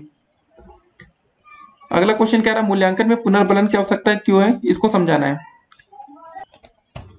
तो दोस्तों देखिए, आपको मूल्यांकन की प्रक्रिया में पुनर्बलन का अत्यंत महत्वपूर्ण स्थान है। मूल्यांकन से छात्र की वास्तविक स्थिति प्रदर्शित होती है। छात्र को अपनी विषयवार स्थिति ज्ञात होने पर स्वतः ही प्रेरणा प्राप्त होती है कि जिस विषय में वह कमजोर है उस विषय में वह पुनः प्रयास करे जिससे कि वह अच्छे अंक प्राप्त कर सके। जी हाँ दोस्तों, जैसे काफी छात्रों की गणित कमजोर होती है तो वो कोशिश और करते हैं। तो इसका दोस्तों पहला पॉइंट आता है आपका कि अर्धवार्षिक मूल्यांकन में पुनर्बलन होना चाहिए। फिर दोस्तों देखिए, सतत मूल्यांकन में पुनर्बलन, देखिए सब आप बना कर लिख सकते हैं। फिर दोस्तों तीसरा आता है आपका कि मासिक मूल्यांकन में पुनर्बलन होना चाहिए। फिर चौथा आता है वार्षिक मूल्यांकन में पुनर्बलन। देखिए, वार्षिक मूल्यांकन के अंतर्गत छात्रों की पुनर्बलन प्रदान किया जाता है। फिर अगला क्वेश्चन हमारा आता है निदानात्मक एवं उपचारात्मक परीक्षण के शिक्षण में परिणाम को आपको लिखना है। ठीक है ना, इसके परिणाम को देखते हैं। तो चलिए सीधे दोस्तों जो परिणाम आते हैं उसको हम देखते हैं। पहला पॉइंट आता है आपका कि छात्र सामान्य रूप से अपने वातावरण के साथ समायोजन कर सकता है। दूसरा, उसने अपनी विशिष्ट कठिनाइयों पर विजय प्राप्त कर ली। तीसरा दोस्तों, वह अपने मानसिक एवं संवेगात्मक संघर्षों से मुक्त हो गया। चौथा दोस्तों, अब वह स्पष्ट रूप से चिंतन कर सकता है। पांचवा, वह अपने विचारों को भली भांति प्रकट कर सकता है। अगला क्वेश्चन दोस्तों हमारा क्या आता है कि उपचारात्मक विधियों का प्रयोग करते समय शिक्षक को कौन कौन सी बातों का ध्यान हमें रखना चाहिए। पहला दोस्तों कि बुद्धिमान बालकों की गलत आदतों को छुड़ाने में समय लग सकता है, अतः अध्यापक धैर्य से काम ले। दूसरा पॉइंट दोस्तों, यदि उपचारात्मक कार्य में सफलता न मिले तब तक कार्यक्रम का स्वरूप ही बदल देना चाहिए। ठीक है ना। तीसरा दोस्तों, प्रत्येक छात्र की प्रगति का ग्राफ एवं चार्ट होना चाहिए। चौथा पॉइंट है दोस्तों, जो बालक प्रगति कर रहे हैं उनकी प्रशंसा करके उन्हें प्रोत्साहन देना चाहिए।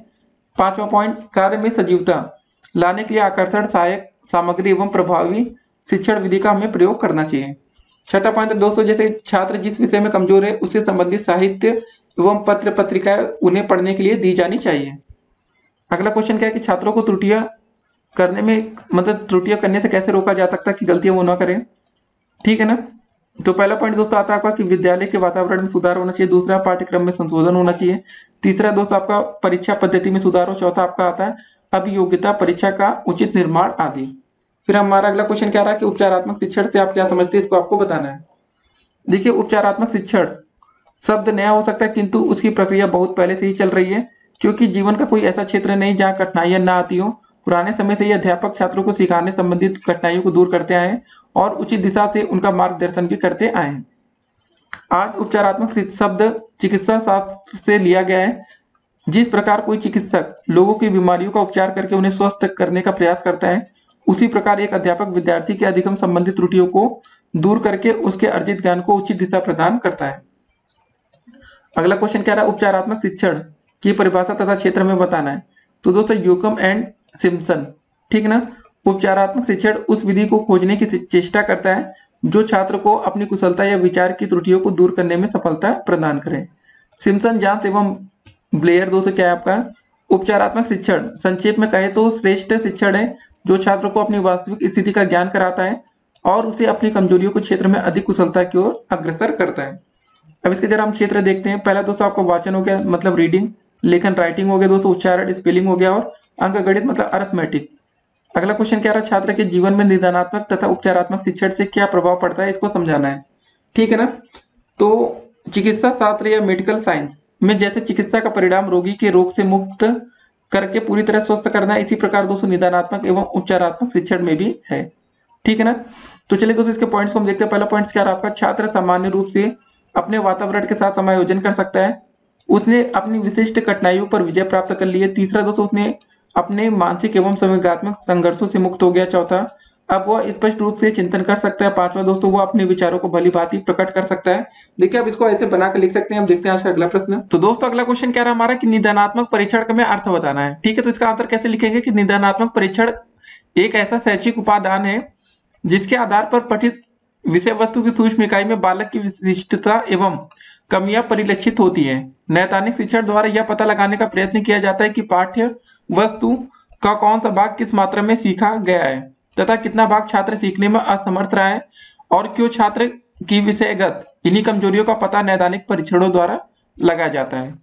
फिर दोस्तों अगला क्वेश्चन क्या रहा हमारा, निदानात्मक शिक्षण की विशेषताओं पर हमें प्रकाश डालना। तो इसकी विशेषता देखने सीधे।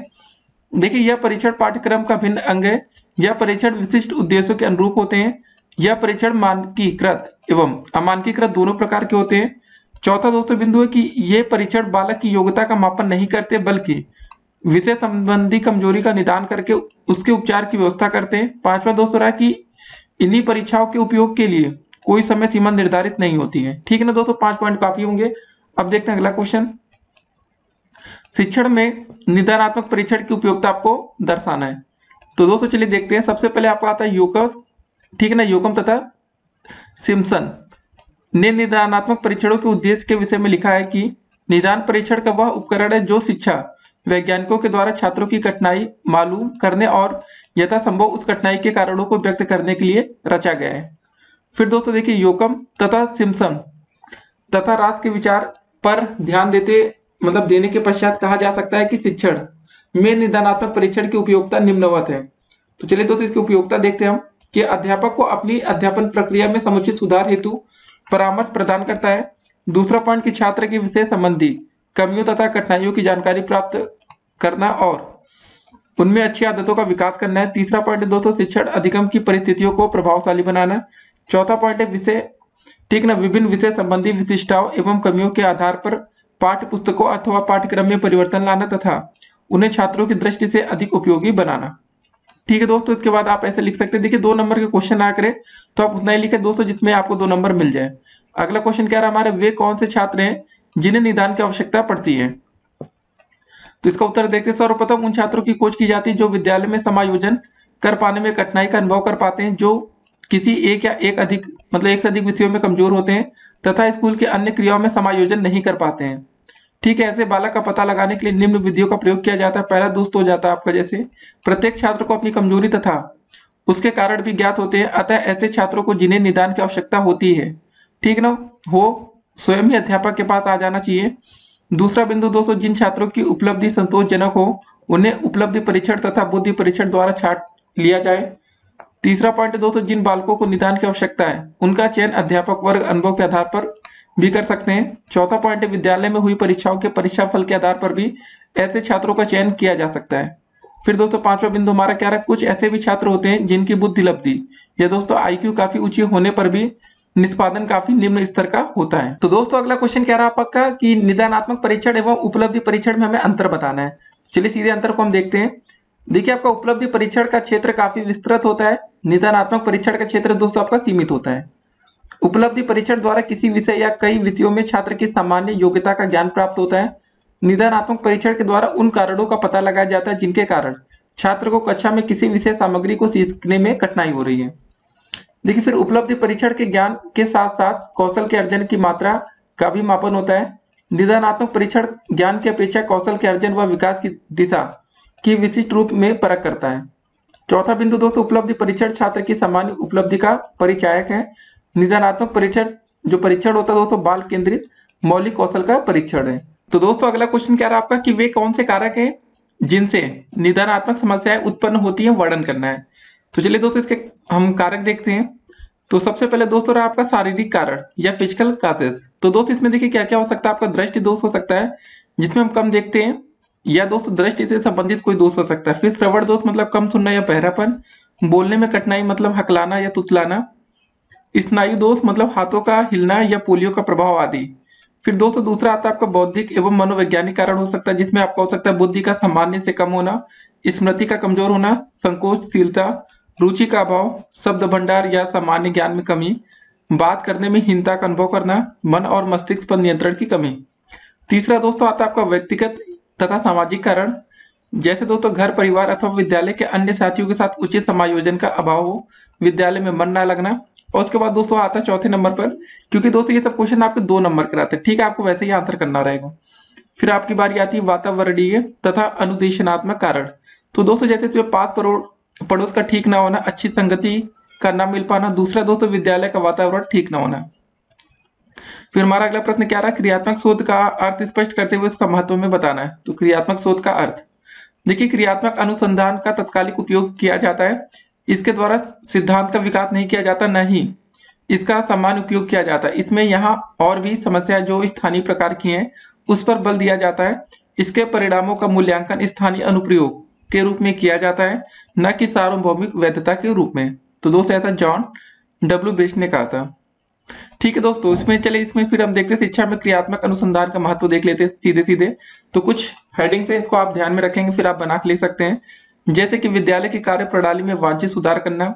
दूसरा दोस्तों क्या, विद्यालय में व्याप्त यांत्रिकता एवं रूढ़िवादिता के वातावरण को समाप्त करना। तीसरा दोस्तों शिक्षकों, प्रधानाचार्यों, प्रबंधकों एवं निरीक्षकों में मनोवैज्ञानिक दृष्टिकोण विकसित करने में सहायक। चौथा दोस्तों आता है विद्यार्थियों के सर्वमुखी विकास के लिए विद्यालय की क्रियाओं का प्रभावकारी आयोजन। जी हाँ दोस्तों, सिर्फ आप हेडिंग्स याद रखेंगे तभी इसमें काफी कुछ बनाकर आप लिख सकते हैं। पांचवा दोस्तों पॉइंट रहा, शिक्षकों में आपसी सहयोग बढ़ाने एवं सहानुभूति पूर्वक कार्य करने की भावना विकसित करने में सहायक है। अगला क्वेश्चन है दोस्तों, क्रियात्मक अनुसंधान के क्षेत्र का निर्धारण आपको करना है। तो चलिए इसका हम लोग क्षेत्र देखते हैं। देखिए क्रियात्मक अनुसंधान का क्षेत्र बड़ा ही सीमित है। यहाँ पर क्षेत्र से हमारा संबंध अनुसंधान की क्रिया सीमा से था। यदि क्षेत्र का अर्थ हम जहां जहां क्रियात्मक अनुसंधान किया जाता है इस बात से ले, तो क्रियात्मक अनुसंधान का क्षेत्र बहुत ही व्यापक है। संभवतः कोई भी क्षेत्र ऐसा नहीं है, मतलब जहां पर स्थान ऐसा नहीं जहां पर क्रियात्मक अनुसंधान ना किया जाता हो। देखिए पाठशाला हो या उद्योगशाला, किसी किसान का खेत हो अथवा मजदूर का मजदूरी करना, लड़ाई का मैदान हो या पहलवानों का अखाड़ा हो, सभी जगह क्रियात्मक अनुसंधान संभव है। ठीक है दोस्तों, यहाँ तक कि चोर, गुंडे, डाकू और लुटेरों तक क्रियात्मक अनुसंधान ही करते रहते हैं। यह बात दूसरी है कि अनुसंधान का प्रयोजन स्वार्थ पर आधारित होता है या परिसर पर। प्रत्येक क्षेत्र में उपयुक्त उदाहरण दिए जा सकते हैं। तो दोस्तों आप ऐसे इसको बना के लिख सकते हैं। फिर अगला क्वेश्चन आता है हमारा कि क्रियात्मक शोध के महत्व पर प्रकाश डालना। देखिए क्वेश्चन पेपर में भी आ चुका है। तो क्रियात्मक शोध एक ऐसा शोध है जिसे शिक्षण संस्था की सामान्य परिस्थिति में संस्था से संबंधित लोगों द्वारा स्वतः अनुभव की जाने वाली समस्याओं के समाधान का प्रयास वैज्ञानिक ढंग से स्वतः उनके द्वारा किया जाता है। इसके महत्व को इस प्रकार बताया जा सकता है कि इसमें शोध की समस्या विद्यालय परिवार के लोगों द्वारा स्वतः अनुभव की गई हो। यह एक लचीली प्रक्रिया है जिसमें आवश्यकताओं एवं परिस्थितियों के अनुसार परिवर्तन हो सकता है। इसे संस्था के सामान्य परिस्थिति में बिना किसी नियंत्रण परिस्थिति उत्पन्न किया जा सकता है। इससे विद्यालय को अनुभूत समस्याओं के कम समय में वैज्ञानिक ढंग से समाधान मिलने में सहायता मिलती है। अगला क्वेश्चन दोस्तों आपका क्या रहा, क्रियात्मक शोध की उपयोगिता आपको बतानी है। तो इसकी उपयोगिता चलिए देखते हैं। पहला दोस्त हो गया आपका नित्य नई परिस्थितियों में विद्यार्थियों के समायोजन की समस्याओं के मतलब अध्ययन में तथा समाधान खोजने में इसकी उपयोगिता होती है। दूसरा दोस्तों आपका जनतांत्रिक मूल्यों की स्थापना के लिए यह अनुसंधान उपयोगी है। तीसरा दोस्तों बहुमुखी प्रतिभा को निखारने के लिए इसकी उपयोगिता है। चौथा दोस्तों विद्यालय के समझ, उपस्थित शिक्षण, विधि, अनुशासन, पदोन्नति, विषय वस्तु, सहभागी क्रियाओं में। फिर हमारा अगला प्रश्न क्या रहा, क्रियात्मक अनुसंधान की विशेषताओं का आपको वर्णन कर रहा है। तो चलिए दोस्तों सीधे हम हेडिंग पर देखते हैं। पहला आता है दोस्तों आपका अनुभव सिद्ध अनुसंधान। जी हाँ दोस्तों, पर आधारित अनुसंधान है। इसमें क्रियात्मक अनुसंधान, अनुभव सिद्ध अनुसंधान एक प्रकार का अनुसंधान है। दूसरा दोस्तों यह एक प्रकार का व्यवहारिक अनुसंधान है। तीसरा दोस्तों क्या, तत्कालिक समस्याओं का अध्ययन होता है इसमें। चौथा पॉइंट इसमें तत्कालिक समस्याओं का मूल्यांकन होता है और अध्ययन भी होता है। पांचवा दोस्तों देखिए तत्कालिक समस्याओं का समाधान यहाँ पर संभव होता है। छठा दोस्तों आपका वस्तुपरक अध्ययन है। फिर हम अगला प्रश्न देखते हैं कि क्रियात्मक शोध के चरणों का उल्लेख आपको करना है। 2 बार ये प्रश्न आ चुका है पेपर में। तो दोस्तों सबसे पहले आता है इसका सोपान, प्रथम समस्या चयन। देखिए, आप किसी भी अनुसंधान का सबसे पहला सोपान वह समस्या होती है जिससे संबंध में अनुसंधान किया जाना है, क्योंकि समस्या के अभाव में समाधान किसका किया जाए, समस्या के समाधान के लिए आवश्यकता होती है अनुसंधान की, ठीक है ना। अतः अनुसंधानकर्ता को सबसे पहले उस समस्या को समझना चाहिए जिसे वो हल करना चाहता है, क्योंकि समाधान हेतु की गई समस्या क्रियाएं भी समस्या से संबंधित ही होंगी। दूसरा दोस्तों आता है आपका सोपान द्वितीय, समस्या को परिभाषित करना। जी हाँ दोस्तों, आप पहले आपको इसको चयन करना पड़ेगा, फिर आप इसको परिभाषित करेंगे। फिर दोस्तों आपका तीसरा नंबर आता है। देखिए, हम आपको इसको डिफाइन करते हुए चलना है, क्योंकि पेपर में ये 2 बार आ भी चुका है। तो इसके अंतर्गत आप जिस समस्या पर कार्य कर रहे हैं उसको स्पष्ट कीजिए कि वह वास्तव में उस समस्या से आपका तात्पर्य क्या है। उदाहरण के लिए दोस्तों वर्तनी वाली समस्या को ही बताइए। अधिकतर लड़के लिखने में अशुद्धियां करते हैं, वे बीड़ी दोस्तों फूल का फूल लिख देते हैं, ठीक है ना।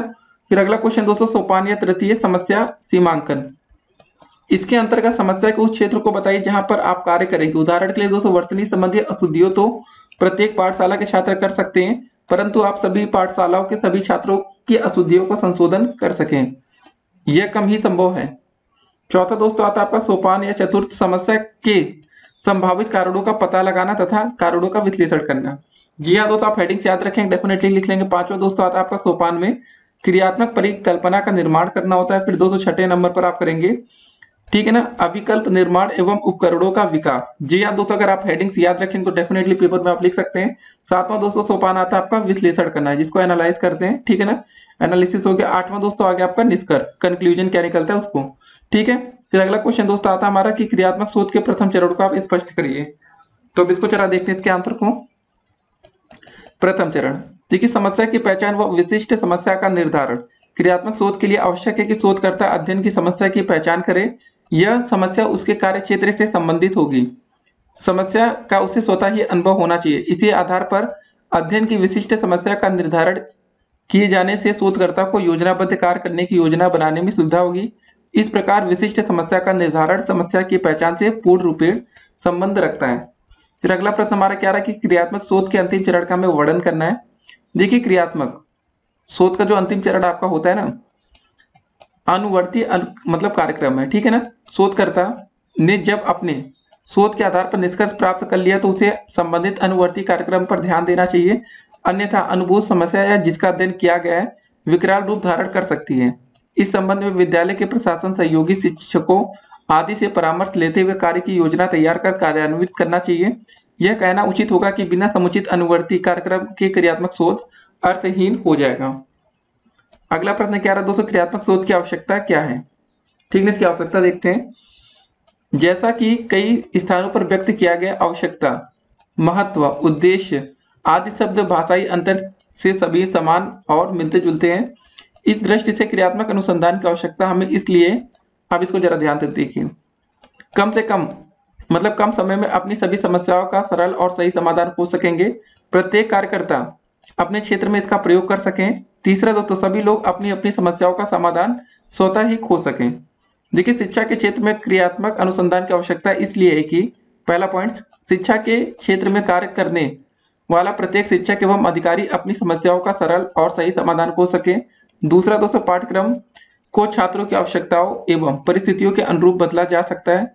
तीसरा दोस्तों है कि शिक्षण विधियों में उचित परिवर्तन लाया जा सके। चौथा दोस्तों, कम समय में ही समस्याओं को शीघ्रता एवं सरलता से सुलझाया जा सके। बस दोस्तों इतना बहुत होगा आपको लिखना पेपर में। अगला क्वेश्चन क्या रहा, क्रियात्मक शोध के उद्देश्य कौन कौन से, इसको जरा देखते हैं। सीधे हम लोग उद्देश्य देखते हैं पहले। व्यक्तियों के व्यवहार में परिवर्तन लाना और परिवर्तन की विरोध की शक्ति को कम कर देना, ठीक है ना। अब इसको दोस्तों आप बना के लिख सकते हैं। फिर अगला क्वेश्चन हमारा क्या रहा, शिक्षा में क्रियात्मक अनुसंधान का महत्व क्या है। अब इसके महत्व को हम लोग देखते हैं, ठीक है ना। तो चलिए दोस्तों सीधे यहाँ पर आते हैं। संक्षेप में क्रियात्मक अनुसंधान के महत्व को निम्नलिखित रूप में हम स्पष्ट कर सकते हैं। पहला दोस्तों आता है आपका कि विद्यालय की कार्य प्रणाली में वांछित सुधार करना है। दूसरा दोस्तों आता है विद्यालय में व्याप्त यांत्रिकता एवं रूढ़िवादिता के वातावरण को समाप्त में करना है। तीसरा दोस्तों आता है शिक्षकों, प्रधानाचार्यों, प्रबंधकों एवं निरीक्षकों में वैज्ञानिक दृष्टिकोण विकसित करने में सहायक है। चौथा, विद्यार्थियों के सर्वमुखी विकास के लिए विद्यालय की क्रियाओं का प्रभावकारी आयोजन होना चाहिए। पांचवा दोस्तों है कि शिक्षकों में आपसी सहयोग बढ़ाने एवं सहानुभूतिपूर्वक कार्य करने की भावना विकसित करने में सहायक है। छठा दोस्तों, विद्यालय की उपलब्धियों के स्तर को बढ़ाने में सहायक है। सातवां, विद्यालय में सामाजिक कुशलता का विकास करने में सहायक। फिर अगला प्रश्न क्या रहा हमारा, क्रियात्मक शोध के अंतर्गत कार्यविधि का हमें वर्णन करना है। तो क्रियात्मक शोध के अंतर्गत कार्यविधि से आशय शोध कार्य की वास्तविक रूपरेखा से शोध को कितनी अवस्थाओं में और प्रत्येक अवस्था को कितनी अवधि में पूरा किया जाएगा, इसके साथ ही प्रत्येक अवस्था में प्रयोग किए जाने वाले उपकरणों एवं अन्य कोई विशेष बिंदु हो तो उसकी भी जानकारी इससे मिलनी चाहिए। ठीक है ना। देखिए, आपको जो क्रियात्मक शोध में कार्यविधि का निर्णय उपलब्ध समय, उपलब्ध संसाधन, उपकरणों आदि की तैयारी में लगने वाले समय के आधार पर यह करना होता है कि, ठीक है ना, किंतु कार्य दोस्तों जो आपका होता है विधि का निर्धारण क्रियात्मक परिकल्पना की जांच के आलोक में ही किया जाता है। अगला प्रश्न क्या रहा हमारा कि क्रियात्मक शोध में प्रयुक्त होने वाले उपकरणों की हमें व्याख्या करनी है। तो देखिए दोस्तों, क्रियात्मक शोध में प्रयुक्त होने वाले उपकरण निम्न हो सकते हैं, जैसे आपका पहला प्रोफार्मा, प्रश्नावली, मानक या शिक्षक निर्मित परीक्षण, व्यवहारिक एवं सामूहिक कार्य, साक्षात्कार, कथन, प्रश्नोत्तर, अवलोकन, निरीक्षण इत्यादि। ठीक है ना। इनमें से कुछ तो ऐसे हैं जिन्हें विद्यार्थी को लिखित रूप में या व्यवहारिक ढंग से कार्य करते हुए संपन्न करना होता है। शिक्षक के कथन, निर्देश, अवलोकन, निरीक्षण आदि में शिक्षक की भूमिका प्रमुख होती है। अगला क्वेश्चन क्या रहा हमारा, शैक्षिक नवाचार की में विशेषता लिखनी। चलिए सीधे विशेषता देखते हैं।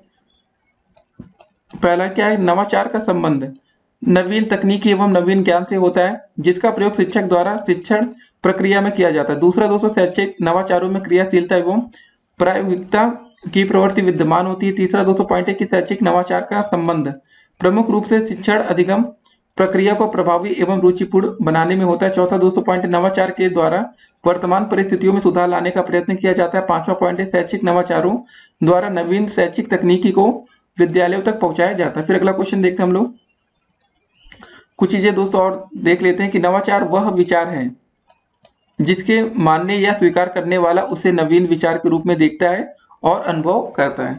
फिर अगला क्वेश्चन हमारा क्या रहा कि शिक्षा में नवाचार का अर्थ स्पष्ट करते हुए शैक्षिक नवाचार के क्षेत्र को हमें बताना है। ठीक है दोस्तों, या शिक्षा में नवाचार का क्या अर्थ है, तो अब दोस्तों इसका उत्तर हम देखते हैं।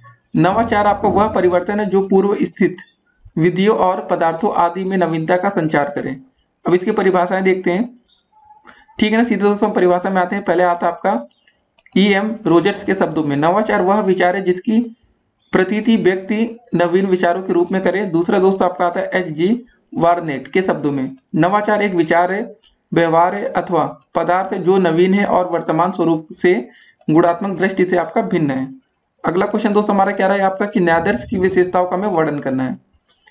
किसी जनसंख्या इकाई वस्तुओं या मनुष्यों का समूह से चुनी गई कुछ ऐसी इकाइयों का समूह जो समूचे जनसंख्या का पर्याप्त प्रतिनिधित्व करे न्यायादर्श कहलाता है। जनसंख्या के प्रतिनिधित्व से आशय उसके उस गुण या चर के प्रतिनिधित्व से है जिसका अध्ययन किया जाना है। इसके साथ ही न्यायादर्श की एक और विशेषता उसका पर्याप्त संख्या में होना है। जहां न्यायादर्श के चयन में कई चर जैसे आयु, कक्षा, लिंग, बुद्धि, लब्धि, ठीक है ना, सामाजिक आर्थिक स्थिति आदि नियंत्रण करना होता है, वहां किसी के लिए चुने गए न्यायाधीश की अपेक्षा कम संख्या में न्यायाधीश पर्याप्त होता है। इस प्रकार न्यायाधीश की संख्या की पर्याप्तता का संबंध अध्ययन उद्देश्य से होता है। फिर दोस्तों अगला क्वेश्चन हमारा क्या रहा कि शैक्षिक नवाचारों का हमें उद्देश्य बताना है।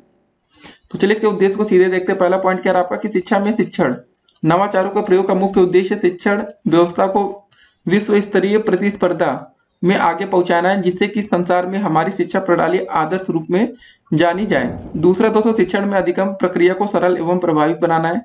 तीसरा आपका कि छात्रों का सर्वांगीण विकास करना, जिससे कि छात्रों में अंतर्निहित प्रतिभाओं का विकास किया जा सके। चौथा दोस्तों पॉइंट आपका छात्रों एवं शिक्षकों का नवीनतम वैज्ञानिक दृष्टिकोण का विकास लाना है, जिससे कि वे अंधविश्वास एवं कुरीतियों से दूर रह सकें।